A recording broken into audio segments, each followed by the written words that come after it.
안녕하세요. 알기 쉬운 입시 정보입니다. 오늘은 2025학년도에 변화되는 수시 전형, 교과 전형에 이어 종합 전형과 논술 전형에 대한 이야기를 해보겠습니다. 계속 강조드리지만 2025학년도는 현재 고등학교 2학년에 해당합니다.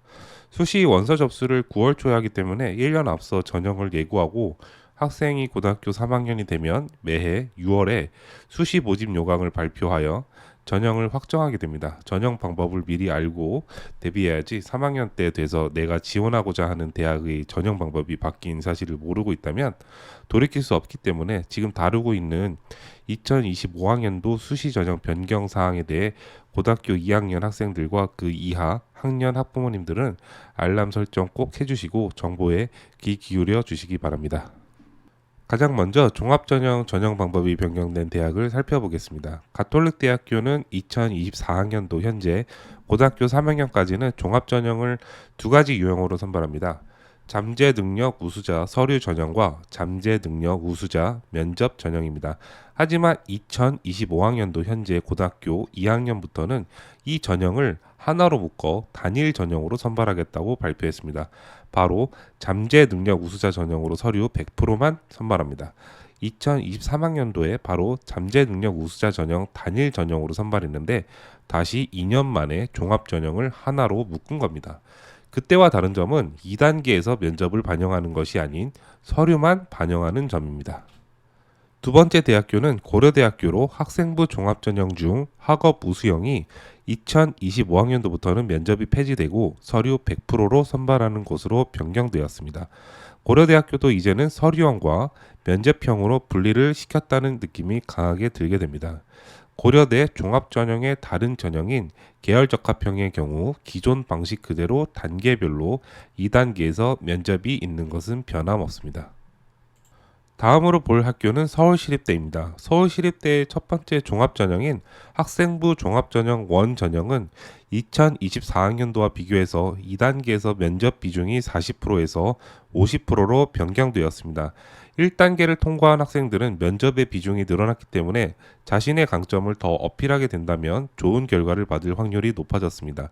서울시립대의 두 번째 전형인 학생부 종합전형 2 전형은 수능 최저학력 기준이 2025학년도부터 적용됩니다. 4개 과목 중 2개 과목 합 5등급 이내인데 서울시립대 학교 레벨치고는 그리 높은 수준이 아니어서 시립대를 지원하는 학생들은 무난히 합격할 수 있을 거라고 생각합니다. 다음으로는 성신여자대학교입니다. 학교생활 우수자 전형의 경우 2024학년도에 비해 서류 100% 전형에서 단계별 전형으로 바뀌게 됩니다. 1단계는 서류 100%이며 2단계에서 면접 30%로 반영됩니다.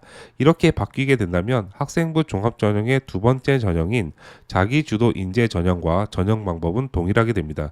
두 전형의 차이는 학교생활 우수자 전형은 예전 중앙대 다빈치 인재 전형처럼 모든 영역에서 골고루 균형 있게 활동한 학생을 선발하고 자기주도 인재 전형은 지원하고자 하는 한 분야에 집중하여 탐구한 학생을 선발하는 면에서 비슷합니다. 다음 학교는 숙명여자대학교입니다. 숙명여자대학교의 2025학년도 종합전형은 2024학년도까지 선발했던 서류형을 폐지하고 면접형으로만 통일시켜 선발하는 것으로 변경되었습니다. 그래서 면접형의 경우 2024학년도 인원이 284명이었는데 2025학년도의 인원은 395명으로 늘어난 이유이기도 합니다.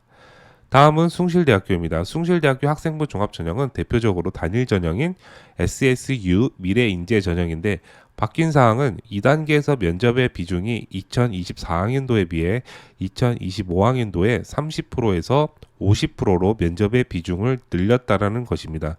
이전에 소개했던 서울시립대와 마찬가지로 면접의 여부에 따라 합격자가 바뀔 수 있는 여지가 커졌기 때문에 1단계에서 3배수에 해당되는 학생이라면 반드시 면접의 기회를 잘 살려야 하는 학교입니다. 다음으로 중앙대학교입니다. 중앙대학교는 오랫동안 선발됐던 다빈치 인재 전형으로 불리던 전형이 CAU 융합 인재 전형으로 2024학년도부터 변경되었습니다. 2025학년도에 바뀐 사항은 이 융합형 인재 전형의 경우 2024학년도까지는 단계별 전형으로 2단계에서 면접이 30% 반영되었지만 이제는 서류형으로 바뀌어 서류 100% 전형으로 변경되었다는 점입니다. 이와 반대로 탐구형 인재 전형은 2024학년도에 비해 2025학년도에서는 융합형 인재 전형과 반대로 서류 100%에서 단계별 전형으로 2단계에서 면접이 30% 반영되었다는 점입니다. 마지막으로 한양대학교입니다. 한양대학교는 2025학년도에 들어서 가장 각 전형마다 많은 변화를 나타내고 있는 학교입니다. 학생부 교과 전형에서는 교과 종합평가가 반영되며 수능 최저학력 기준이 적용되는 등 2024학년도에 비해 2025학년도에서는 고민한 흔적이 꽤나 많이 발견되고 있습니다. 한양대학교 2025학년도 학생부 종합전형은 기존 단일 전형인 일반 전형에서 벗어나 다변화를 이루고 있다는 점이 가장 큰 특징입니다. 바로 전형을 3개로 나눠 서류형, 추천형, 면접형으로 각각의 특징을 살렸습니다. 첫 번째로 서류형은 말 그대로 서류 100% 전형으로만 선발합니다. 다만 추천형에서는 서류 100% 전형이지만 수능 최저학력 기준을 적용합니다. 자연, 인문, 상경 계열의 경우 3개 등급 합 7등급 이내입니다. 성균관대와 비슷한 수준으로 수능 최저를 적용하고 있습니다.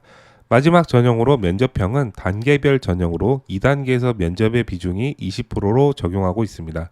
다만 면접형의 경우 그 인원을 면접이 필요한 사범대학교에서만 선발하고 있다는 점은 꼭 유의하셔야 합니다. 사범대학이 아닌 다른 일반 학과의 경우 서류형이나 추천형에서만 선발하기 때문에 한양대학교를 희망하는 학생들이라면 이 점 꼭 잊지 마셔야 합니다. 자, 지금까지 종합전형에 대한 이야기를 다뤄드렸고 이제는 논술전형입니다. 논술전형은 빠르게 넘어가도록 하겠습니다. 가천대학교는 2024학년도에 비해 2025학년도에서는 학생부 교과 성적을 반영하지 않고 논술 100%로 선발합니다. 고려대학교와 상명대학교는 2025학년도부터 새롭게 논술 전형을 신설했습니다. 숭실대학교는 2024학년도에 비해 2025학년도에 논술의 비중을 60에서 80%로 비중을 늘렸습니다. 한국외대는 2024학년도에 비해 2025학년도에 가천대와 마찬가지로 논술 100% 전형으로 변경되었습니다. 마지막으로 2025학년도 학생부 종합전형과 논술 전형 각 전형별 대학을 정리해서 보여드리겠습니다. 먼저 학생부 종합전형에서 서류만 반영하는 대학입니다. 그 다음으로 면접이 반영되는 대학입니다. 다음으로 수능 최저학력 기준이 적용되는 대학입니다. 이제 논술 전형에서 논술만 적용하는 대학입니다. 다음은 논술 전형에서 수능 최저학력 기준이 적용되는 대학입니다. 자, 지금까지 2025학년도에 변경되는 학생부 종합전형과 논술 전형에 대해서 살펴봤는데요. 전형 방법은 이제 확인했으니 각 전형에서 수능 최저학력 기준은 어떻게 적용되고 있는지 궁금해하실 것 같아 다음 시간에는 각 전형마다 수능 최저학력 기준이 어떻게 바뀌었는지 중점적으로 내용 정리해서 다뤄드리도록 하겠습니다. 2024학년도에 비해 2025학년도의 수능 최저학력 기준은 정말 많이 변경되었기 때문에 꼭 특집으로 다뤄서 확인해야 할 필요가 있습니다. 저는 그럼 다음 주에 수능 최저학력 기준 변경사항 내용을 정리해서 돌아오도록 하겠습니다. 구독과 알람 설정까지 해주시면 앞으로 더 유익한 정보를 드릴 수 있도록 노력하겠습니다. 감사합니다.